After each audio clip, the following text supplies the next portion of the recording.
नमस्ते मृत्युंजय जी। गोल्ड जैसे रुपी 83.07 है, अगर और बराबर तरीके से कुछ और सीटें आती है एग्जिट पोल के हिसाब से रुपीस और 25 पैसे स्ट्रांग होता है, तो गोल्ड के अंदर हमने वैसे ही देखा है कि $10 का डिस्काउंट आया है।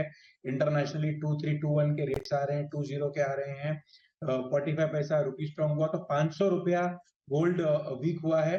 और मुझे लगता है कि फेड के अंदर जो अभी बात चल रही है कि इन्होंने पूरे साल में रेट्स नहीं घटाने की बात है, और अचानक से ऐसा भी टाइम आ सकता है कि अचानक से 20-25 पैसा रेट बढ़ा दें, तो भी $100 और घट सकता है। तो इंटरनेशनल मार्केट्स भी इसके अंदर बहुत एक्टिव है अभी, और गोल्ड अभी 2285 के आसपास आ सकता है। और रुपी अगर 30-40 पैसा घटे तो 400 रुपए, 300-400 रुपए की और मंदी आ सकती है। एमसीएक्स के अंदर 1000 रुपए की आ सकती है, सिल्वर के अंदर, लेकिन रुपी इतना बड़ा फैक्टर नहीं आएगा गोल्ड की मंदी के अंदर। इंटरनेशनली जो है वही ज्यादा फैक्टर इन करता है। जुलाई 10 तक गोल्ड के रेट्स रेंज बाउंड रहेंगे, मुझे लगता है 2280 से लेके 2380 के बीच में, और 15 जुलाई के बाद ही तेजी का माहौल बनेगा, ऐसी सोच है। और रुपी मुझे लगता है कि 824050 सस्टेन लॉजिकल टाइम तक करेगा, आने वाले टाइम के अंदर वापस धीरे धीरे वीक हो। अच्छा ठीक है, तो लेकिन को दिख रहा है मेहरा जी।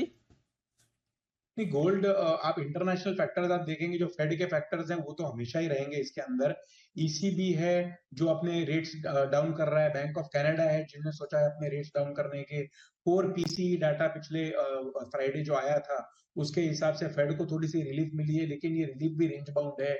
जियोपॉलिटिकल टेंशंस हैं जो अभी थोड़ा सा ईज आउट हुई है, इजराइल की वॉर हो गई या गाजा के अंदर जो प्रॉब्लम्स आ रही हैं वो हो गई, रशियन प्रॉब्लम्स हो गई, उसको गोल्ड पीछे छोड़ चुका है। लेकिन फेड के आज भी जो फेड के अंदर जो रेट्स का है उसके साथ ही चल रहा है गोल्ड, और मुझे लगता है कि आने वाले टाइम के अंदर रेंज बाउंड रहेगा। लेकिन जुलाई के बाद आप इसके अंदर 15 जुलाई के बाद धीरे धीरे तेजी गोल्ड के अंदर देखने को देखेगी।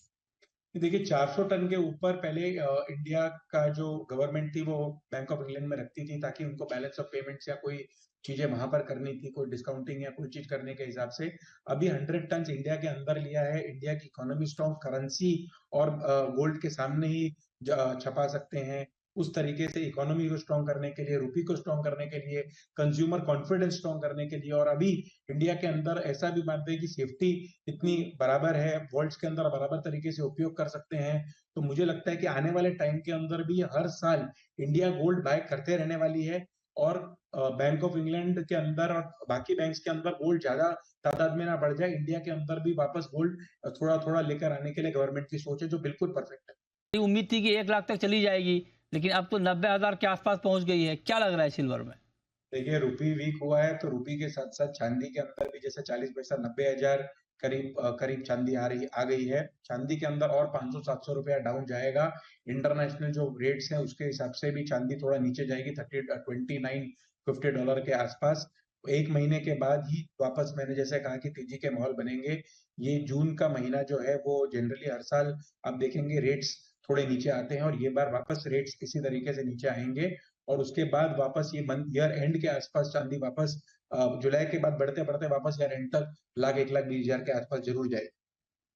सयम जी, अभी आप दुबई गए थे, क्या क्या हो रहा था वहां पे? गोल्ड में कुछ हलचल करवाने गए थे या क्या करवाने गए थे? देखिए दुबई में हमारे जितने भी वहाँ के रिटेलर्स थे उनके साथ मीटिंग थी। सेपा के अंदर किस तरीके से वापस हम एक्सपोर्ट्स को और बढ़ा सकते हैं, हमारा यूथ कॉन्फ्रेंस थी। हमारे पास मोर देन 200 रिटेलर्स वहां से जुड़े, जिन्होंने प्रॉमिस किया कि इंडिया की हैंडमेड ज्वेलरी को और हम वहां पर प्रोत्साहित करेंगे। जीजेसी ने वहां पे जितनी भी मार्केटिंग वहां के गवर्नमेंट से मिले, मार्केटिंग करके कैसे इंडियन हैंडमेड ज्वेलरी को इंटरनेशनल मार्केट के अंदर अच्छी तरह से बेचा जाए, और वहां की जो वुमेन है जो गल्फ की, उसको इंडियन ज्वेलरी पहन के कैसे प्राइड महसूस हो, उसके ऊपर एडवर्टाइजिंग और financing gem and jewellery domestic council आने वाले महीनों में करेगा। चलिए बढ़िया, परफेक्ट।